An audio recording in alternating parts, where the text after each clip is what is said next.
Мы привыкли думать, что старение– это то, что случается где-то там, в далеком будущем.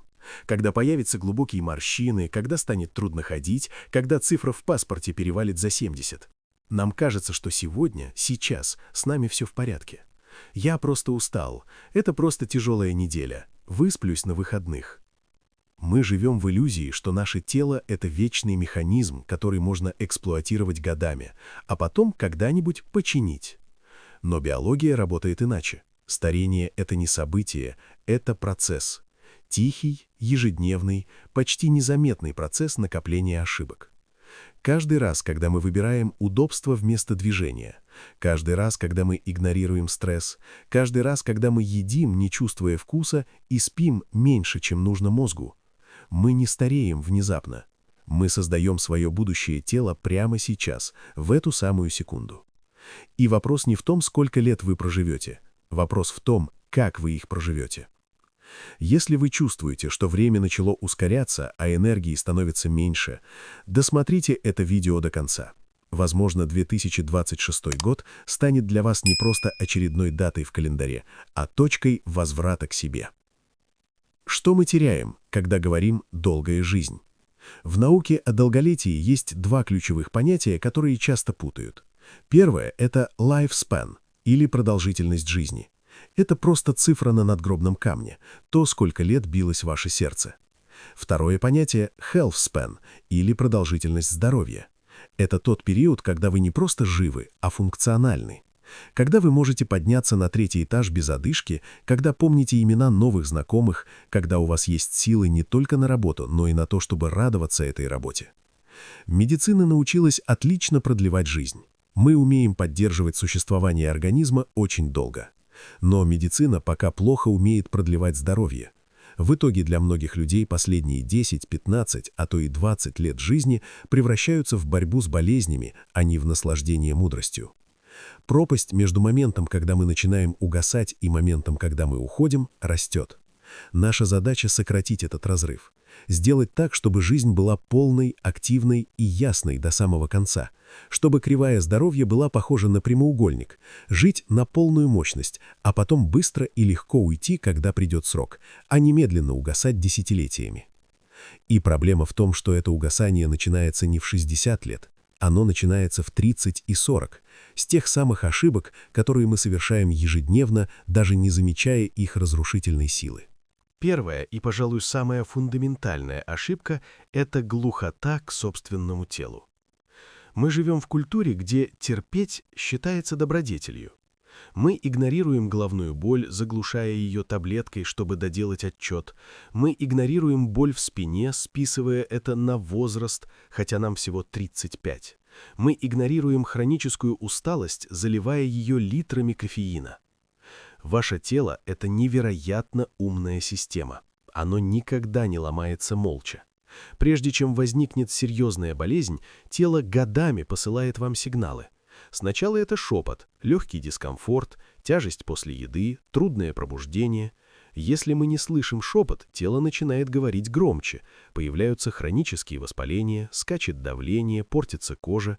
Если мы игнорируем и это, тело начинает кричать болезнью. Ошибка в том, что мы воспринимаем симптомы как помеху, которую надо устранить, чтобы продолжить бежать. Но симптом – это не враг, это просьба о помощи, это красная лампочка на приборной панели. Заклеить ее пластырем не значит починить двигатель. Долголетие начинается с честности, с вопроса, что я чувствую прямо сейчас, где у меня зажим, почему я так устал. Привычка сканировать свое состояние и, главное, реагировать на него отдыхом или заботой – это первый шаг к тому, чтобы не сломаться прежде времени. Вторая ошибка, которая крадет у нас годы жизни – это отношение ко сну как к потере времени. «Отосплюсь на том свете», — говорим мы, гордясь своей продуктивностью. Но ирония в том, что тот свет наступает значительно быстрее. Сон – это не просто выключение сознания, это активнейший биологический процесс. Пока вы спите, ваша глимфатическая система в мозге буквально вымывает токсины, накопившиеся за день. Ваши клетки ремонтируют поврежденные участки ДНК. Ваша гормональная система калибруется. Хронический недосып – это кредит с грабительскими процентами. Если вы спите меньше 6-7 часов регулярно, вы не просто сонный. На биологическом уровне вы находитесь в состоянии преддиабета. Ваша иммунная система работает на 30-50% слабее. Риск нейродегенеративных заболеваний, таких как Альцгеймера, возрастает многократно, потому что мозг не успевает очищаться от белкового мусора. Самое коварное, что мы привыкаем к недосыпу. Нам кажется, что это наша норма, но это норма выживания, а не жизни. Сбитые циркадные ритмы, когда мы сидим под ярким синим светом экранов до полуночи, сбивают настройки тысяч генов. Хотите жить долго? Сделайте сон приоритетом номер один. Не тем, что остается после дел, а фундаментом, на котором строятся дела. Спальня должна быть святилищем. Темнота, прохлада и тишина. Это лучшая антивозрастная терапия, которая, к тому же, совершенно бесплатна. Ошибка номер 3 – малоподвижность, замаскированная под норму. Мы создали мир невероятно удобный для сидения. Мы сидим за завтраком, сидим в машине или транспорте, сидим на работе, сидим за ужином и лежим перед сном. Ошибка номер 3 – это малоподвижность, замаскированная под норму. Многие думают, я же хожу в зал 2 раза в неделю, значит, я активен. Но если вы тренируетесь час, а остальные 15 часов бодрствования сидите, с точки зрения физиологии вы ведете сидячий образ жизни. Движение – это не просто сжигание калорий, это язык, на котором мы общаемся с нашими клетками. Когда мышцы работают, они выделяют сигнальные молекулы, которые говорят организму: «Мы живы, нам нужны ресурсы, обновляйся». Когда мы обездвижены, организм получает сигнал: активность не нужна, можно экономить, можно начинать процесс увядания. Сосуды теряют эластичность, митохондрии, наши энергетические станции, вырабатывают меньше энергии. Долголетие не требует от вас марафонских дистанций, оно требует постоянного фонового движения. Пройтись пешком вместо лифта, встать во время телефонного разговора, прогуляться перед сном. Простое хождение – это мощнейший механизм, который снижает уровень воспаления во всем теле. Движение – это жизнь в самом буквальном, физическом смысле. 4-я ошибка касается наших отношений с едой. И дело даже не в том, что мы едим. О вреде сахара и трансжиров вы и так знаете. Дело в том, как мы едим. Питание для многих стало фоновым шумом. Мы едим на бегу, едим за компьютером, едим от скуки или стресса. Мы постоянно перекусываем, не давая организму ни минуты покоя. Когда в желудок постоянно поступает пища, уровень инсулина всегда повышен. Организм занят только перевариванием и запасанием. У него нет времени на уборку, процесс аутофагии, когда клетки очищаются от поврежденных компонентов. Мы потеряли связь с чувством голода и насыщения. Мы едим глазами, едим по привычке, но еда – это не просто топливо, это информация. Каждый кусочек пищи посылает сигнал нашим гормонам и генам. Что это за сигнал? Строй и защищай или воспаляйся и запасай? Переедание, особенно простых углеводов, вызывает процесс гликирования. Грубо говоря, это засахаривание белков нашего тела. Коллаген в коже и сосудах становится жестким и ломким. Мы буквально карамелизуемся изнутри. Секрет долгожителей не в экзотических диетах, а в простоте. В простых цельных продуктах, в паузах между едой, в умении есть медленно и с удовольствием, понимая, что именно сейчас попадает в ваше тело и зачем. 5-я ошибка – это жизнь в режиме «бей или беги». Эволюционно стресс был механизмом выживания. Увидел хищника, выделился адреналин и кортизол, убежал, расслабился. Цикл завершен. Сегодня хищников нет, но есть дедлайны, новости, ипотека и бесконечный поток уведомлений. Наш мозг не видит разницы между тигром и гневным письмом начальника. Мы постоянно на взводе. А хронически высокий кортизол – это коррозия для организма. Он разрушает мышцы, накапливает висцеральный жир, угнетает иммунитет и убивает клетки в гиппокампе, отделе мозга, отвечающем за память. Мы разучились расслабляться. Мы путаем отдых с переключением внимания. Листать ленту соцсетей – это не отдых для мозга, это новая порция дофаминовой стимуляции. Нервная система, которая никогда не переходит в режим восстановления, парасимпатический режим, изнашивается невероятно быстро. Долголетие невозможно без навыка управления стрессом. Не избегание проблем – это невозможно, а именно управление реакцией. Умение выдохнуть, умение отключиться. Практики тишины, медитации или просто прогулки без телефона – это не эзотерика, это гигиена нервной системы, такая же обязательная, как чистка зубов. Шестая ошибка – разделять тело и психику. Мы часто заботимся о теле как о машине, но игнорируем водителя. Эмоциональное выгорание, подавленная тревога, непрожитые обиды, депрессивные состояния – все это имеет прямое биологическое отражение. Психика и соматика – единое целое. Подавленные эмоции создают мышечные зажимы, меняют гормональный фон. Человек, потерявший смысл, интерес к жизни, начинает стареть гораздо быстрее. Блеск в глазах – это не метафора, это маркер витальности, жизненной силы. Мозг нуждается в новизне.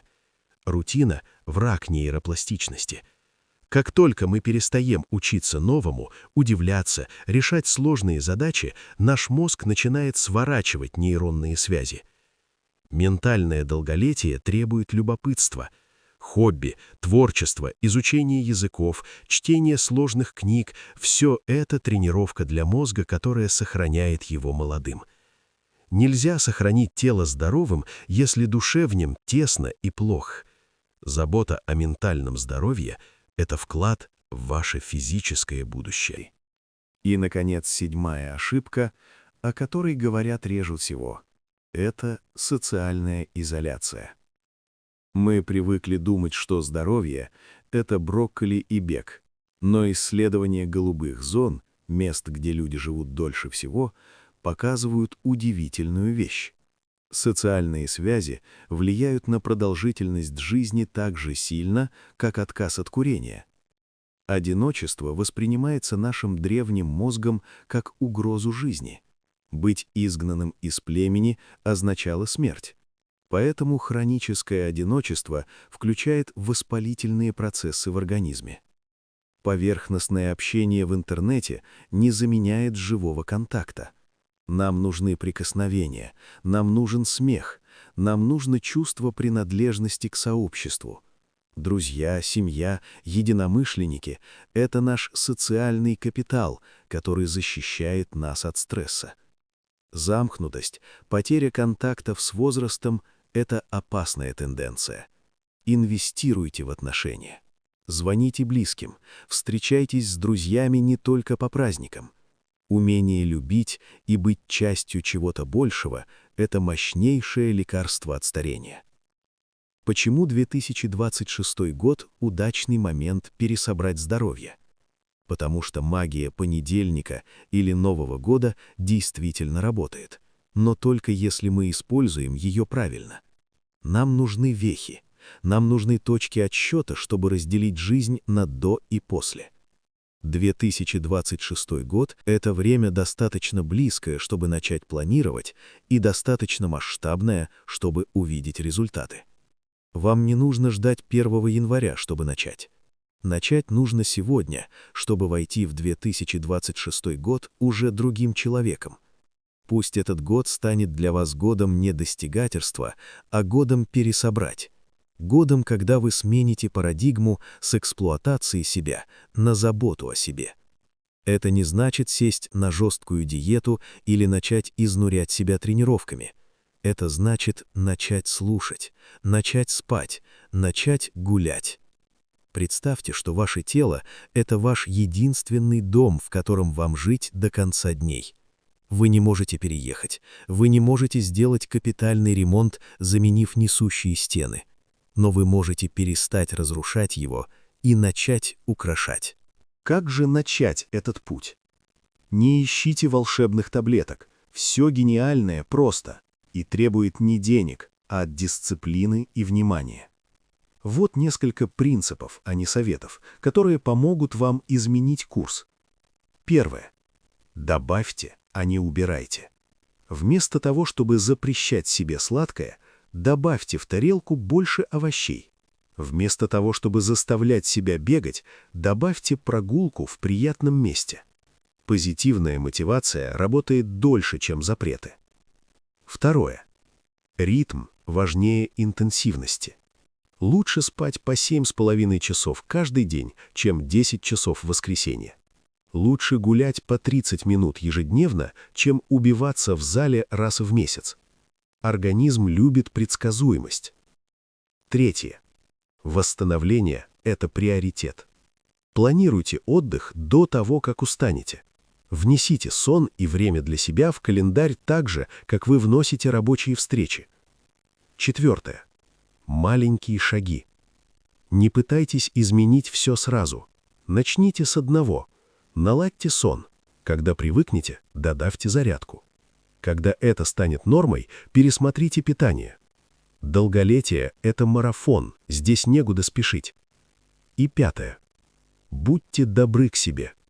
Чувство вины за съеденный торт вреднее самого торта. Если сорвались, если пропустили, если устали – это нормально. Просто вернитесь к своему ритму на следующий день. Долголетие – это не гонка за бессмертием. Это искусство быть живым, по-настоящему живым. Чувствовать вкус еды, прохладу ветра, радость движения, тепло близких. Старение неизбежно, но дряхлость – это выбор. И этот выбор мы делаем сотни раз за день, в том, что мы кладем в рот, во сколько ложимся спать, как реагируем на трудности. 2026 год может стать годом вашего ренессанса, годом, когда вы подружитесь со своим телом, а не будете с ним воевать. У вас впереди еще много времени, но самое лучшее время, чтобы начать заботиться о нем, прямо сейчас. Будьте здоровы, будьте внимательны к себе, и пусть ваша жизнь будет не только долгой, но и счастливой.